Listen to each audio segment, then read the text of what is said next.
Ես կարող եմ ասել, որ այդ տեխնոլոգիաները անգամ ԱՄՆ-ի շատ ավելի, այսպես ասած, տասնամյակներով դաշնակիցները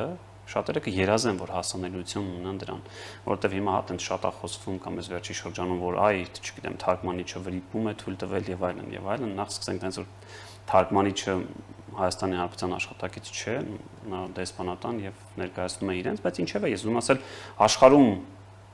տասնյակ, եթե ոչ 100-ից ավել երկրներ հիմա նայում են այդ ուղերձը եւ նախանձում են, բարի նախանձ ունեն Հայաստանի նկատմամբ, որտեղ այդ տեխնոլոգիաները պատկերացնում եք հասանելիություն ունի Հայաստանը։ Մի բան, որ, չգիտեմ, նույնիսկ ամենալավ հոլիվուդյան ռեժիսորները գուցե մի քանի տարի առաջ այդպիսի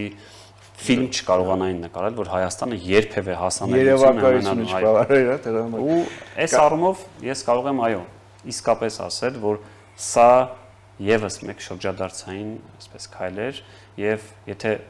իմ տպավորությամբ ասեմ, Հայաստանը ի վերջո այսքան մակարոններից հետո, այսքան չարչարանքներից հետո, այսքան փնտրտուքներից հետո, այսքան կորուստներից հետո ի վերջո